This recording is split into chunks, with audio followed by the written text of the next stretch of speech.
Okay, good morning friends. Paring Ryan, good morning. Good morning, Eric. Ayan, tayo po Parang Ian. ay nandito na sa ating episode 27. It's October 8, 2024. And welcome to the Backdoor Play. Kasama po natin si Coach Ryan Molina. Coach, Ayun. Good morning. Good morning sa inyo good lahat. morning. Good morning sa mga listeners. Yan, at Mga syempre, regular listeners natin, syempre. inaabangan din natin si Coach Mark Columba. Hindi natin sure kung makakaabot siya dahil napaka-traffic daw dyan sa may Quezon Ave. Oo, Nagre-route daw. lagi yan. Lagi Oo. yan. Grabe. Lalo na ngayon, Tuesday, no? And it's a Tuesday morning, ladies and gentlemen, and sa lahat ng ating mga tagapakinig, we hope na nasa mabuting kalagayan kayo. And bago tayo magsimula, we would like to give a disclaimer lang that the topics being discussed on this podcast are purely the opinions and comments of your hosts or guests based on their experiences and observations. We are not your experts or professionals, but merely lovers of the game. So tara, simulan na natin tong usapan natin ngayong episode 27. Pero pare, may mga pabati. Number one, may bago tayong listener. Ayan, kapatid Yun. ni Titan Shoko, si Eric. Eric Shoko, naandyan siya sa Australia. Hello. Salamat pare, napakinggan mo kami nung last week. Thank you so much. And pare, yung nag-comment din sa atin yung humingi ng tulong sa kanyang injury si paring Terence. Yan. Shout out, Terence. Ayun. Regular na listener yan, pare. Nagtatanong Yan. pa yan pagka medyo na-late tayo ng upload. Pasensya na. Nagtatanong din. Ayusin natin yung laro natin. Maglalaro tayo. Ayun pala, inaabangan din niya. Mga Yan. papawis Okay. games. Mga papawis games. Oo. And then, kakamustahin ko na rin si Coach R.A. Reggie Arumin at si Assistant Coach Yung. R.J. Hasul ng Phoenix LPG. Yun. Congratulations sa mga panalo. Good luck sa mga games nyo kasi second round na, panigurado ito magiging matinik. Yan, diba? Challenging pero kayang-kaya ng mga bata niyan. Okay, pre, simulan na natin. Since nandun tayo kanina sa UAAP, galing kay Coach R.A. at kay Coach R.J. Hasul, pare, napanood mo ba itong mainit na laban ng UP tsaka De La Salle University? Kasi coming into that game last Sunday, wala pang talo ang University of the Philippines Fighting Maroons, no? And parang may isang talo, dalawang talo ata ang De La Salle. Pero medyo naging controversial pare yung third quarter. Alam ko napanood mo yung buong laro eh. Actually, bumitaw na ako ng bandang huli kasi medyo ang laki na ng lamang. Oo eh. Laki ng lamang eh. Tapos, ayun nga, medyo nagkaroon ng kainitan dahil ang coach Topex, inandura daw. Nandura, okay. Parang nakita ko yung ibang mga clips kasi sinabi mo nga sa akin about that. So nag-research na ako kung ano nangyari. So parang nagkaroon ng foul at si Raylan ba? Kung di ako nagkakamali, no? And then dumaan siya dun sa bench ng Lasal. So, mabawa ako si Coach Topex, dumaan siyang ganyan. Tapos parang bumuelo daw ng ganun si Coach Topex, dire-diretso si Raylan. After 2 seconds, napatingin siya dun sa balikat niya, no? Sabi niya, uy, may dura. And then, parang bench clearing na nangyari, di ba? Sayang, wala si Coach Mark eh. Baka tumak muna. Parang bumuelo. Pero pare, anong tingin mo dito? Totoo kaya to? Anong tingin mo dito sa sa insidente na to? Tapos yung bench clearing na nangyari. Yung pang incident na pandodora, totoo yan kasi kahit naman sinong player hindi naman kahit sinong player, pero way back early days ng PBA. Let's say Jaworski days. Okay. Johnny Revilla. The legendary Johnny Revilla, okay. Ginagawa yan eh. Mga players dati, Ricky Relosa, Onchi de la Cruz. Na, hello sir, baka nakikinig ka sa amin ngayon. Kasi sinend mo yung Spotify link natin sa kanya, yung podcast natin, sir. Sir Onchi, idol. Totoo yan. Pero nagduraan nga daw sila ni Sonny Jaworski. Noong araw kasi ginagawa rin naman talaga ng mga ibang players na talagang, kasi may mga players na alam mo namang magaling. Pero gusto nilang they want to get into the head of these opponents eh. Tama. 'Di ba? So hindi lang basta skills or hindi lang basta magaling kang maglaro. Kailangan alam mo rin kung paano sirain yung mindset ng kalaban. Psychological warfare, which is hindi naman nakikita ng players yan before ng referees yan before eh. wala namang replay camera nung araw na ganun ka-advanced, di ba?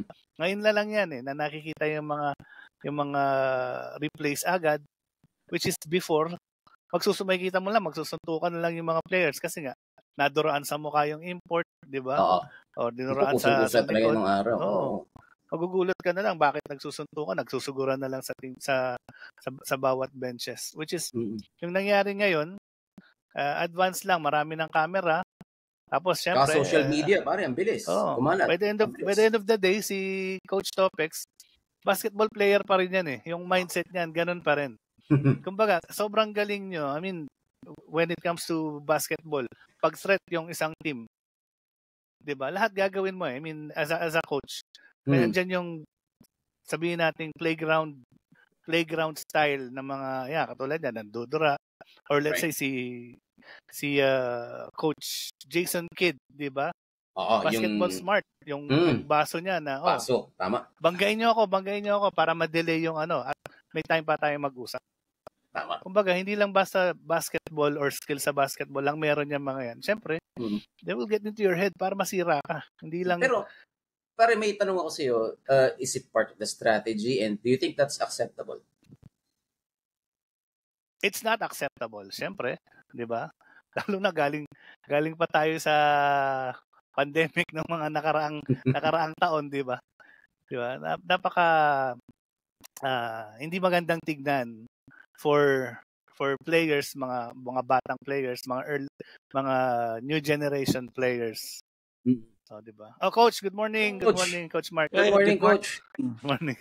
Yan. Coach, sakto kasi pinag-uusapan namin dito ni Coach Ryan is yung UP Lasal game, lalo na yung bench clearing. I don't know kung may details ka na dito, no? Diyan sa UP community. Wala pero akong details dyan na narinig ko. Oo, nagdura daw yung isang coach ng Lasal. Kaya daw nagkaroon ng bench clearing, no? Pareho, no? And may nakita nga yung assistant coach ng UP, sinusugod yung taga Lasal, pati si Coach Gold, no? Galit na galit doon, inaawat lang siya ng mga players niya. Pero Coach, on this incident, I'm sure nabasa mo to, nakita mo to. What are your thoughts about this specific incident? It's unfortunate it had to happen, kasi I heard it came from the coaching staff nga daw From yung stories going around it, yung perpetrator from the opposing team's coaching staff. So, it's unfortunate it happened. Yeah, as a coach kasi you have to be a role model Correct. Diba? You have to display sportsmanship, good behavior, good character para kasi you're leading, at the end of the day, you're leading people, you're leading students Tama. So to me, that's it's an unfortunate thing to happen. And Ryan, balita ko kasi may nakita akong videos. Player pa nga daw, kay Yengyaw pa lang daw siya, medyo may ganong incidents na, no? Pero sana maayos at alam ko iniimbestigahan na to ng UAAP. Nangyari kay tama ba? Oo, nung player pa si Topex ng Red Bull, may ganon na raw incident. Si Topex pa din. Okay. Gawain na niya, kumbaga. Speculations lang po lahat ito. Nakukuha lang namin ito sa sa social media, walang confirmation ito. And speaking of Coach Topex, Coach Mark, babalikan kita. Sir, kamusta? At congratulations kahit paano first runner-up nung Sunday and yung team mo. Kamusta naman? Congrats. First runner-up lang, medyo hindi tayo pinalad ng konti para manalo yung championship. Pero I like the fact na nag-compete yung mga bata, umabot kami sa ganung kalay. Yung team kasi importante. Development team talaga yan, hindi naman talaga batakan So, I'm happy where we were, kung saan kami umabot, and kudos to Road 3 Blisters team. Thank you for your hard work. And next season, bawi tayo. Bawi yan, panigurado. And Coach, kung di ako nagkakamali, kayo ata yung isa sa mga pinakabatang teams, no, sa liga. May 13 years old ako sa 16 under Parang anak ko lang yun, mga bata. Pero, Coach, congratulations again. Alam ko yung pinagdaanan mo dyan sa team na yan. Lalo na nung nagsisimula pa lang kayo ng training, yung mga trash can dyan sa Bliss. Hindi nila line up ninyo. At least, pare, nagbunga naman yan, sir. Malayo-layo inabot kahit papaano. Oo. Congrats. Okay. So, okay guys, papunta na tayo dito sa main topic natin. Ito, medyo mainit-init kasi nung Sunday, hindi ko alam kung ilan yung TV ni Ryan. UAAP, tapos may PBA, kung ano-ano pa. Kasi Palitan. yung chat mo sa akin, iba-iba. Hindi ko na alam kung ano yung pinapanood mo no? Pero, okay. Pare, balikan muna natin, no? Yung pinakauna nag-qualify. Sorry, hindi yung una nag-qualify, pero yung pangalawang nag-qualify. Ito na yung Game 5 ng Rain or Shine and Magnolia. Sorry, let me correct myself. Yung third pala nag-qualify, no? Rain or Shine and Magnolia. Okay, I just wanted to get your reactions from the both of you, no? Itong Game 5 na ito, was it a classic battle? May mga injuries, may mga sundutan pa ng may pompyang pa ng gano'n, no? Pero paring Ryan, uunahin na kita. Ano nakita mo dito sa game na to, yung Game 5 na to? At lalo na sa series na to.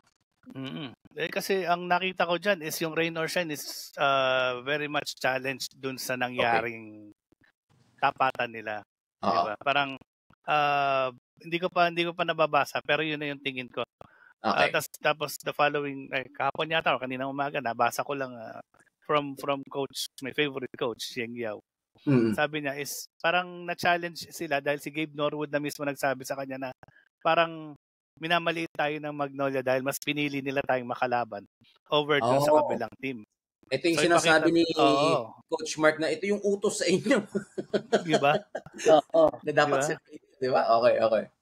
Yun yung naging challenge sa kanila, which is sa tingin ko naman is na-justify naman nila yung gusto nilang mangyari. Okay, right. How about for you, Coach Mark? Itong series na to ng Rain or Shine and Magnolia, wanted to get your thoughts. Yung Bird magaling sana, yung import ng Magnolia. Kaya lang feeling ko too late the hero dumating Parang nakailang elimination. Hindi na nag-gel. Ha? Band-aid solution. Oo, tama. Tingin ko, dun lumabas yung negative aspect na wala siya masyadong oras with the team. Napansin mo sa 3 minutes ba yan? 3 corner 3 ang ginawa nilang play Lahat sablay Diba? Right. Lahat sablay yung tira. So, and then dalawa yung galing kay Bird. He had open looks and open shots. Kung nakapag-blend in siya ng maaga with the Magnolia system, baka hindi lang settle sa 3 corner 3 dyan Pero ng konting variation sa last 2 minutes. Malaking bagay kasi yung samahan mo, alam mo gagawin mo in a particular situation. Ang nangyari, bailout 3 yung dalawa dun Tama. So, parang desperate 3 pa, no? Colby. Compared sa Rain or Shine, di ba? I mean, yung Durham yata import nila after the second or third game of the elimination round. So yung gel nila nandun, yung blending nila nandun. Magnolia parang medyo nag-group sila for form in the last few minutes of that game. Difference maker yung hindi pag-gel yung import. Right. Okay.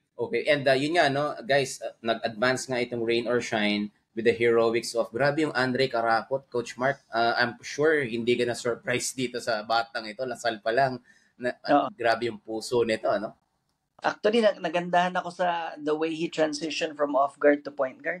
Sa Lasal kasi off-guard yan Ako napansin dati. Ang point guard nila si Almon Bosotros, si Tom Torres, L.A. Revilla.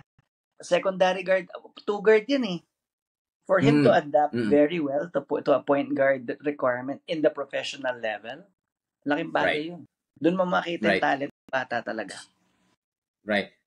And kanina, sinasabi mo, Coach Mark, no, about Gabe Norwood. Ito, Ryan, tatanungin kita kasi parang pinasok din natin yung mga veteran. Kumbaga, lahat na ng alas ni Coach Yeng, pinasok na niya si Bo Belga, depensa, si Gabe Norwood. I think 0 points siya.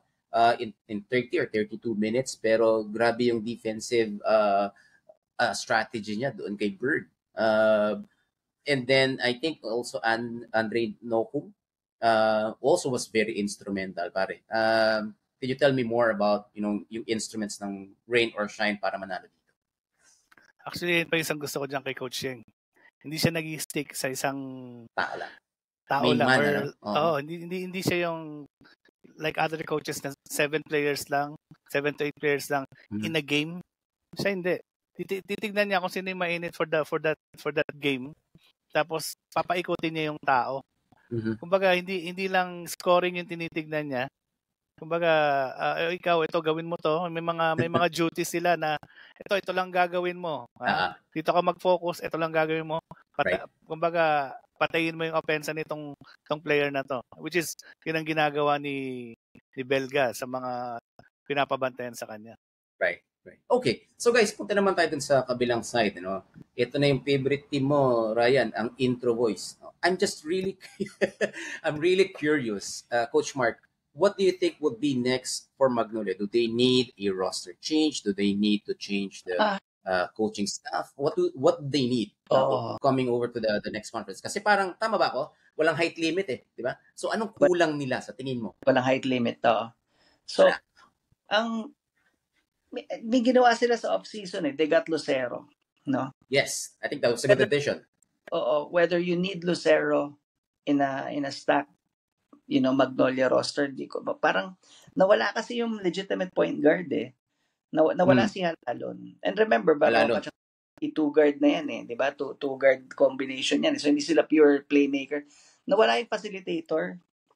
Compared mo sa Sunshine na may dalawang legitimate facilitators dyan Lemeti can set the play.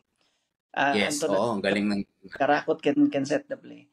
Dito, converted point guard si Baroka at 36 years old. Di ba? And then Paulie is also... Coach, rain or shine, may assistyo ka pa. Di ba? Yeah, assistyo. Si Lemeti, tsaka si Karakot. Lemeti. Palalim. Minsan si Ildefon, rin yan, nagpo-point guard din yan. Sinukom. Minsan. Pero sa kasi ang nangyari, you put the point guard chores to an aging all-star. Malakas pa rin naman si Baroka. Pero at the end of the day, for the longest time nung kalaro niya si Halalon, two guard siya Okay. Nawala nagpapalitan sila. Nagpapalitan sila. Nawala yung pure facilitator nila, which I think mattered the most in this series. Walang playmaker, new import. I mean, talo talaga. But if you decide to bring in an import early for the next conference, na syempre, most likely big man ang gagawin yan, mag-invest sila sa kung may makukuha pa sila sa free agency point guards, kailangan nila ng isang solid guard. Sayang nga si si Rosales, saan ba napunta yan? San Miguel. San Miguel. Duty guard yan Pwede yan Kung tutusin, pwede yan Oo, sa mga free agent guards na available, kumuha sila ng pure point guard. Kasi yun lang yun ang kulang ni Coach Chito. Nagtatanga ako kay Coach Chito, point guard yan, pero hindi nag-iwan ng pure point guard. So roster niya, parang hindi wala tuloy yata siyang say sa roster composition And I think, ewan ko baka medyo maiksi na rin PC sa kanya na management Yun lang. Coach, iniintay ata mag-unretan si Johnny Kasi uso ngayon ng unretan. Johnny A. Oo. Baka okay. Hindi na kayo natuhod. Okay, Coach Ryan, sir, ito, alam ko, iniidolo mo tong si Paulie, pero parang nakita mo ba na hihirapan siya sa pagpupunta? Kasi minsan nagtitimon na rin siya, di ba? But what do you think does Magnolia need to survive, makapasok ulit sa finals ng PBA? Alam mo, ever since napanood ko si Paulie way back sa UE pa, hindi siya yung hindi siya yung dadaling ko to, hindi siya yung pagbaba ko, ako na. Hindi siya yun. Ano siya, very systematic player siya, na kung wala doon sa ikot ng play, hindi mo makikita sa kanya. Kaya kung isipin mo, hindi siya yung malikot sa loob, bilang na bilang ang galaw niya. Spots kasi lang, alam niya kahit yung babantayan niya, tas kilala niya yung coach. Pagka nakita niyang umikot yung tao niya, sasabihin niya sa sarili niya, hindi ka titira dyan, pagagalitan ka ni coach. Alam niya na, pagka gumalaw to, hindi naman titira to rito kaya kahit habulin ka to rito, hindi naman dito babagsak yung bola. Right. Kumbaga, hindi siya yung, hindi naman nasabihin tamad. Marunong lang siyang pumwesto. At i-conserve yung energy niya, di ba? Hindi katulad ng ibang player na ang likot-likot pero hindi naman makakahawak ng bola, di ba? Right. Tikoy lang. Sa kanya, alam na niya na hindi ka titira dyan. Alam ko yung play na yan. Hindi yan yung titira sa inyo. Ganun siya. So hindi natin pwede sabihin na wala siya sa mood or what. Pero there are times naman na talagang nasa kanya yung play or license din Mainit naman siya siya. talagang Oo. tumira. Oo. Correct. So, anong kailangan ng Magnolia ngayon para, maka-go to the next step?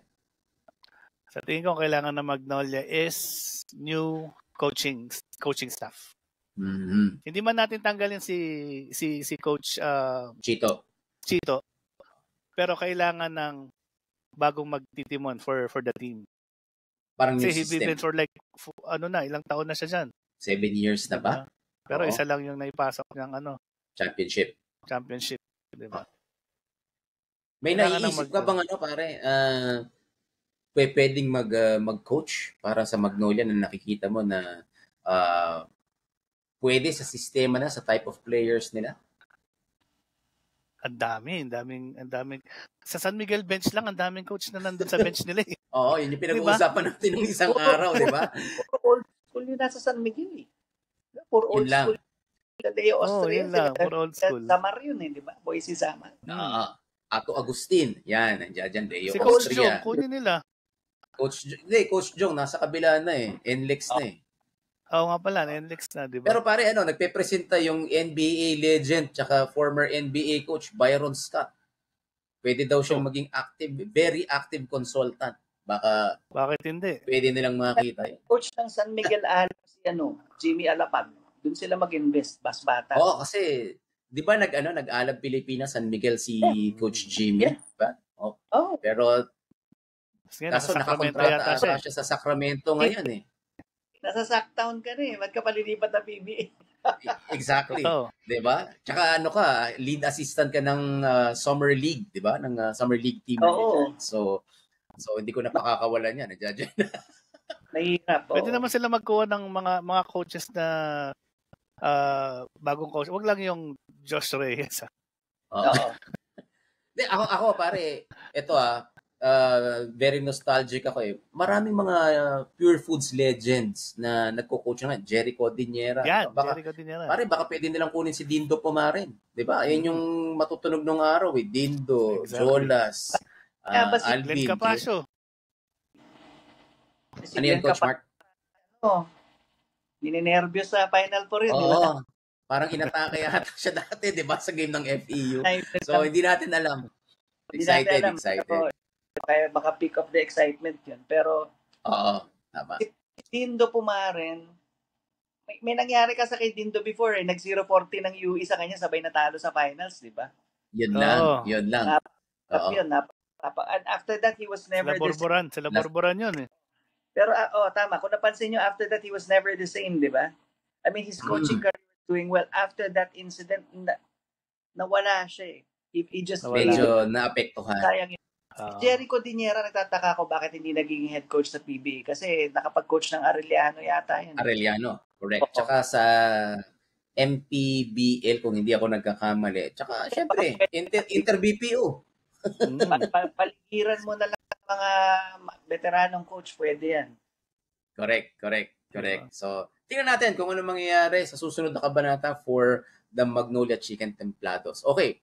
Guys, punta na tayo sa susunod na knockout game naman nung Sunday.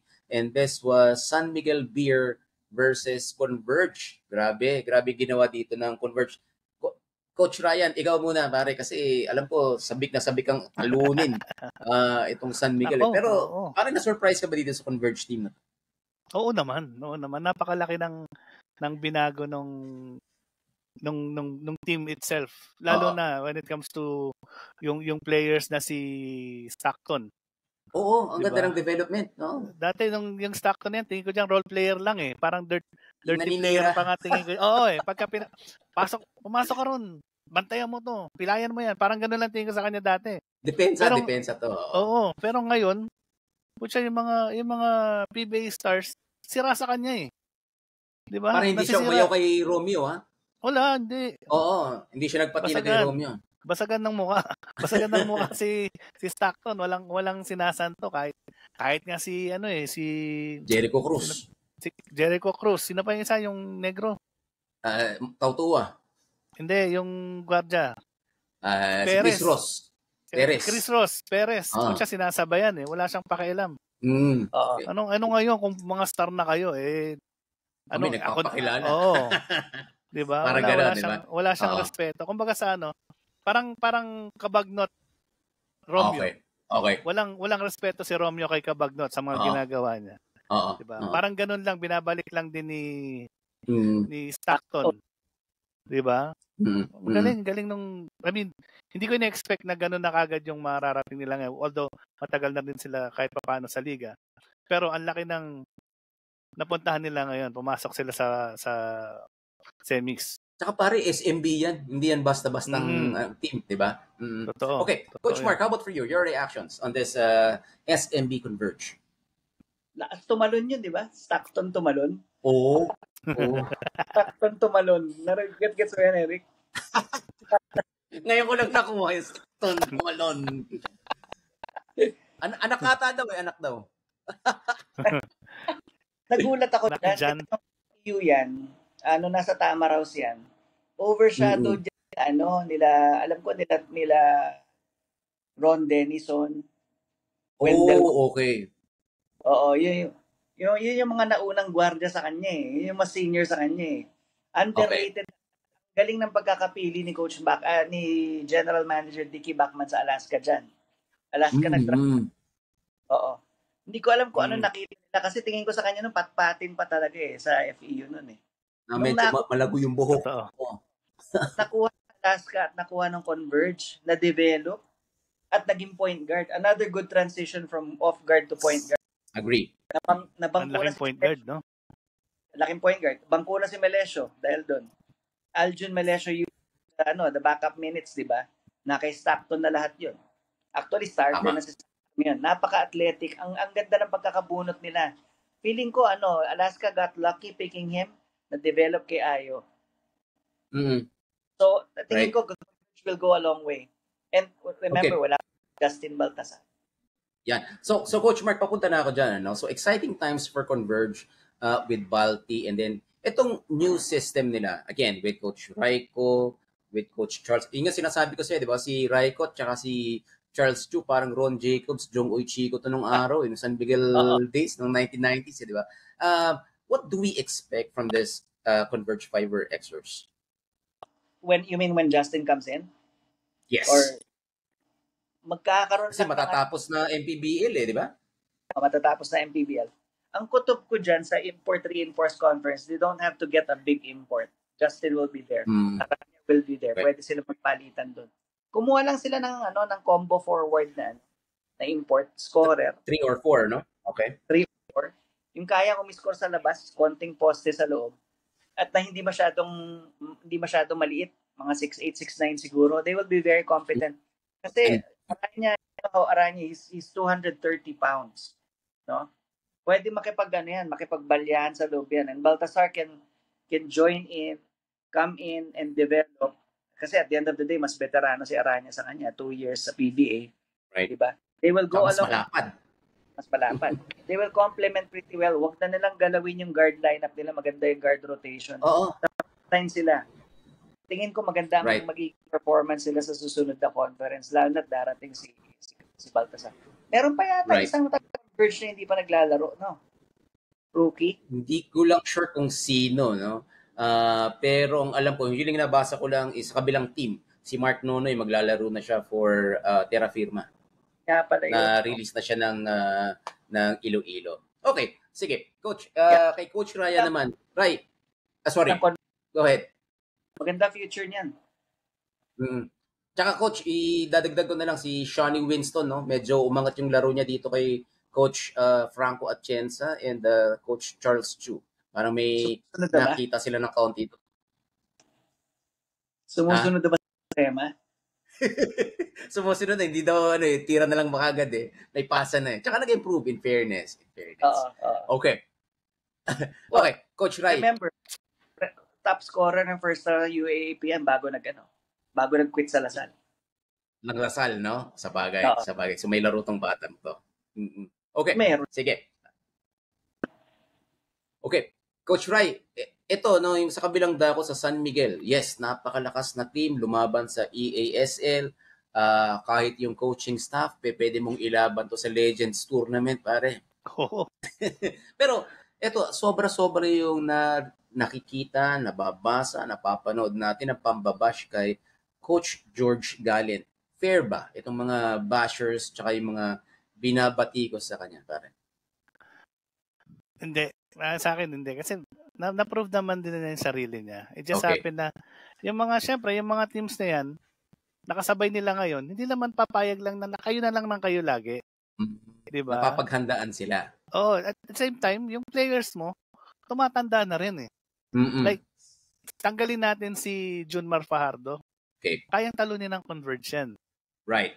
Di ba? Isipin mo, walang Junmar Fajardo.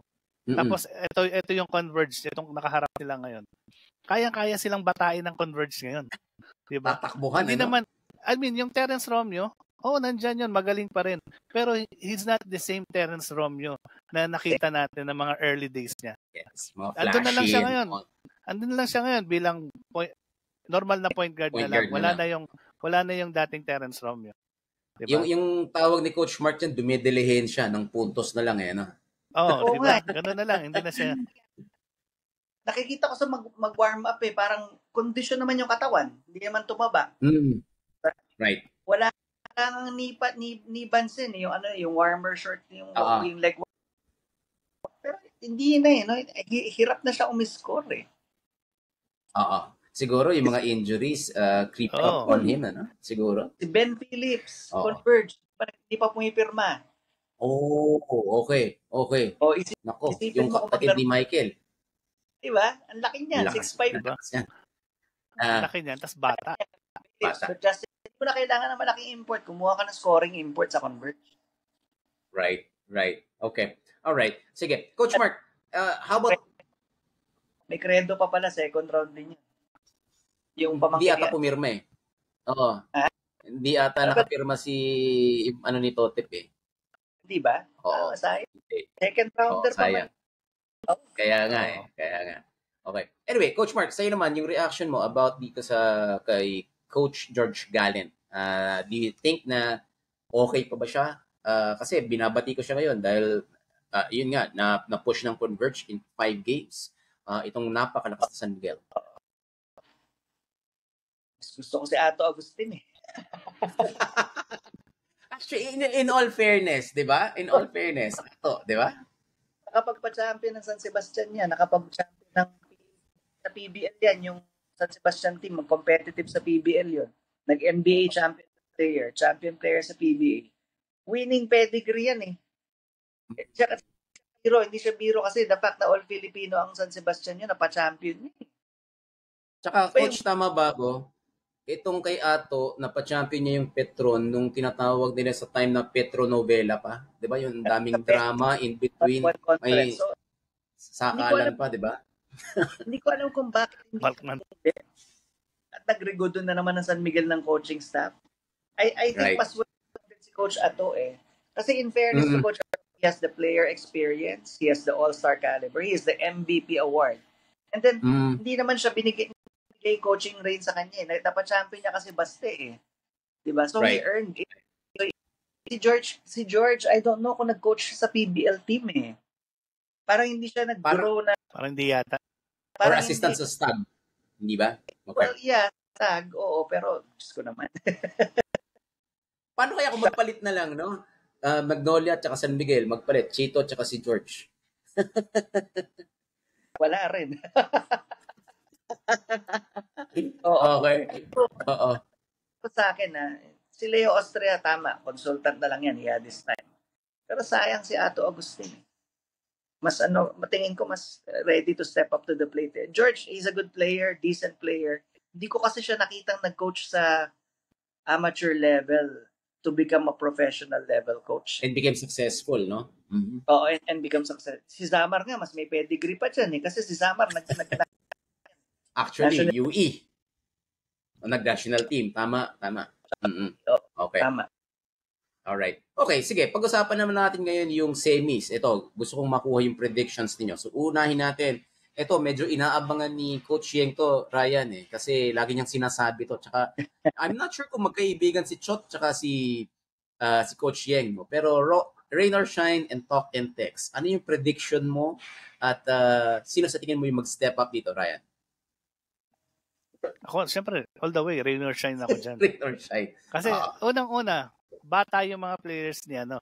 Ilan na lang yung veterano dyan na talagang kapanahonan pa ni Paul Lee at ng Extra Rice Company nila, di ba?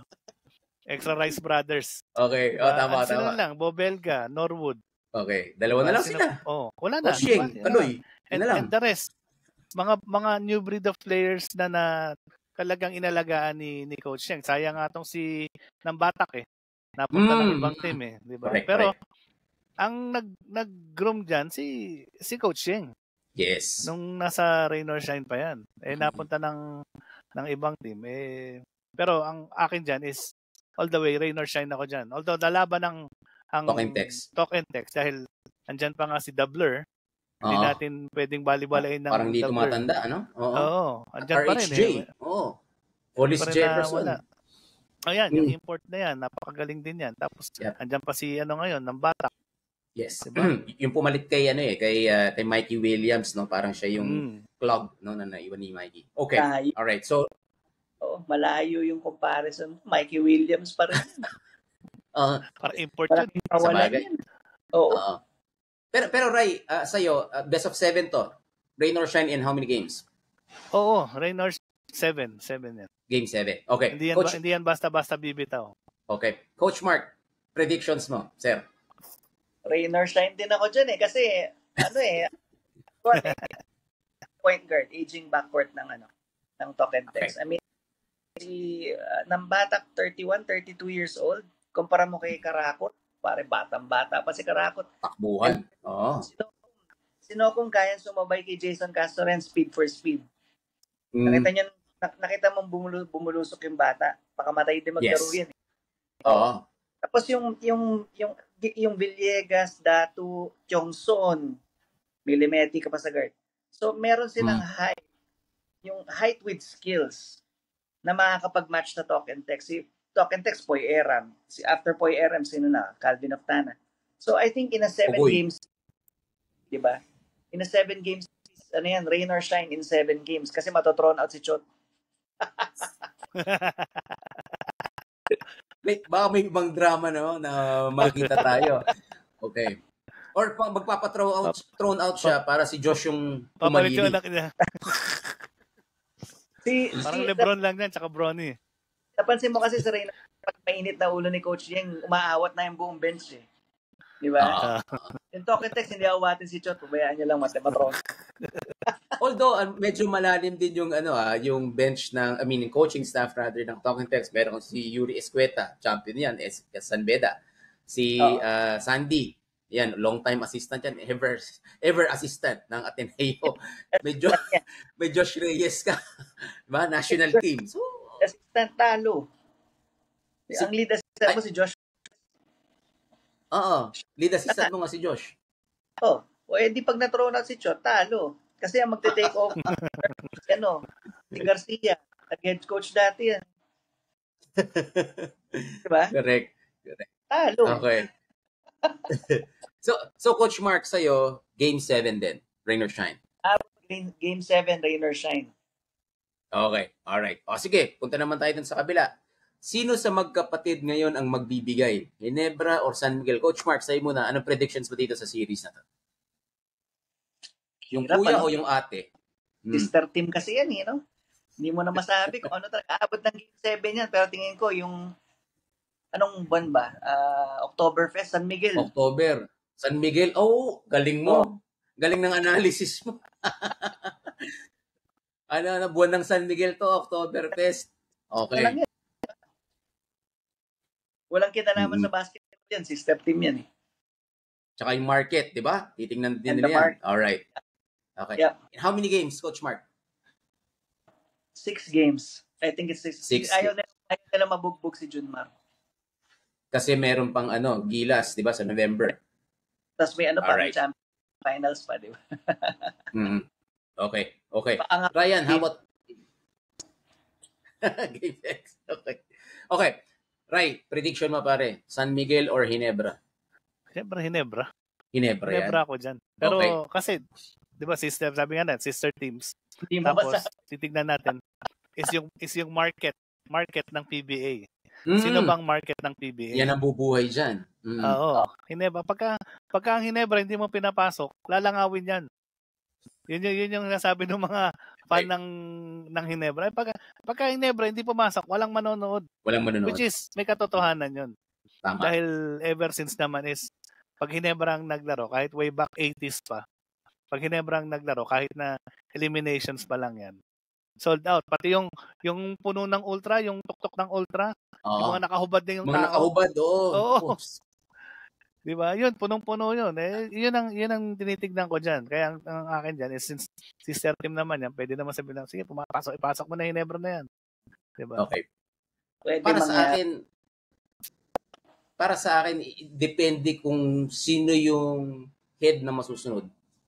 Kung yung SBB ba o si Al Francis Chua. Kasi kung SBP, sasabihin niyan, madaliin nyo na yung series para makapagpahinga yung isa sa mga key players natin para sa national team. So, maaaring Hinebra yan kasi may Scottie Thompson ka, Japet. Ako maglalaro pa si Japet, coach. Tsaka si Justin Brownlee. Sa Gilas? Pasok na ba yun? Hindi pa. Parang ipapractice. Hindi pa. Ipapractice player pa lang ata. Sa kabilang dako naman, San Miguel, si Junmar, tsaka si CJ Perez. So, depende kung sino yung masusunod di ba? Pero, sana umabot ng Game 7, di ba? Para maganda yung PBA natin. Mas sulit. Well, speaking of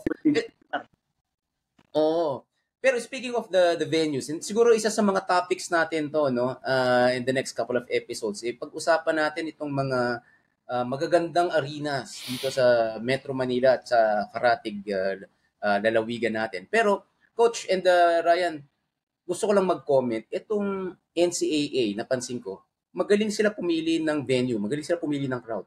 Not too huge, very accessible sa lahat ng schools, yung San Juan Arena.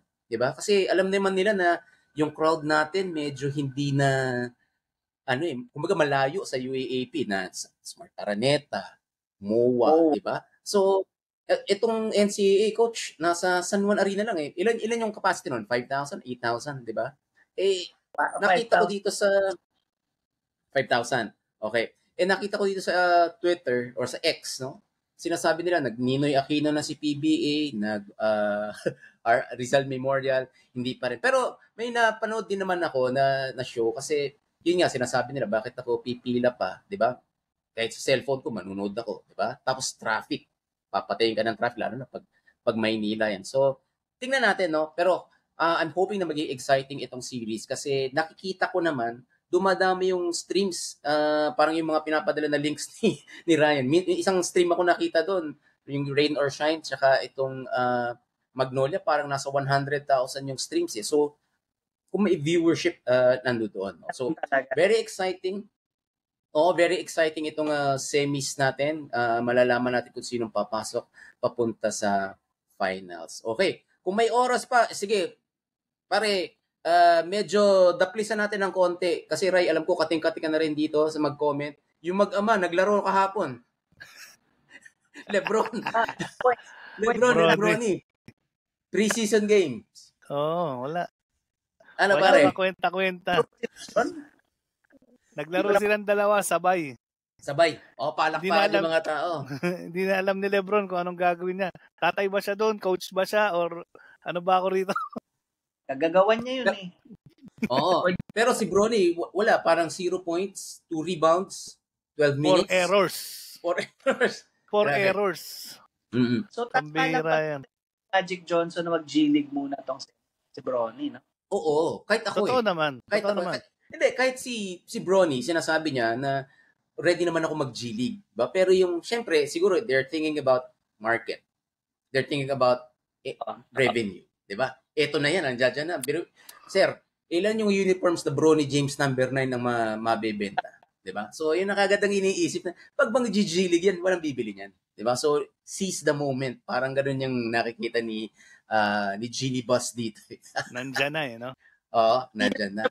Hindi ba siya point guard I mean, if he wants to have me, hindi siya point guard Parang very defensive guard para sa very akin. Off guard. Medyo dehado siya dito Hilaw. Tsaka, pero biruin mo, yung tatay mo, pinapanis ka, no? Magre-retire na, pero may 30 puntos pa. Nasa prime, parang nasa prime pa rin yung tatay. Parang mas excited yung tatay di ba? Di ba? Pero guys, since nasa LA Lakers na tayo, Coach Mark and the Ryan, I don't know kung napanood yun na ibang mga clips, no? But it seems na yung LA Lakers, nag-e-enjoy sila sa mga plays ni JJ Redick. Kasi may nakita ko isang play doon on the top of the keyhole, elevate, parang elbow play, di ba? Tapos, alley-oop kay AD. Coach, anong insights mo dito? Ang bata college basketball yung nilagay niya. Tapos kailangan perbuelo yung pagbibigyan ng handoff doon. Malamang si LeBron yun. Diba? Yes. I mean, siguro sa first few games of the season pwede yan. Pero as the season goes, sustainable ba? Siguro dapat magkaroon sila ng konting variation dyan. May wear and tear yan. Lalo na veterano yung Davis. Ang habit kasi ni LeBron, kapag hindi na umubra yung play sa 5 game, kukunin niya na yung bola ulit Akin na. Diba? Pati yung board, kukunin na niya Kukunin niya na yung court So, sana nga masustain lang nila. It's good. It promotes teamwork Mm-hmm. I've never seen LeBron do a team system type of game Mm-hmm. Mostly individualistic At the very best, nagawa niya yung system play sa Heat, Miami Heat. Kasi naman si Pat Riley nandun. Dito kasi sa Lakers, hawak niya lahat So, hindi ko basta GM. Puro first 5, right. Kapag nakita may 2 talo na, papalitan niya na kagad sistema nun. Nako naman, wag naman sana. Yan. Okay, sige, i-reserva natin yan mga coaches sa susunod nating mga episode. Ayan, time is up na naman po tayo. So again guys, thank you again for listening to us for this week. And also please rate us with a 5-star rating if you like the episode and help support our podcast. Again, this is the Backdoor Play. Ako po si Eric Rumin. Kasama ko yung dalawang magigiting ko na coaches natin dyan, si Coach Mark Kalumba at si Coach Ryan Molina, mga champion coaches natin yan. And magkita-kita po ulit tayo sa susunod na episode dito sa The Backdoor Play. Maraming salamat po mga kaibigan. Alright, thank you. And paring Ray, anong advice mo sa kanila? Laro lang ng laro hanggang yes, kaya. Yes, sir. Alright. Bye, guys. Salamat. Okay. Thank you.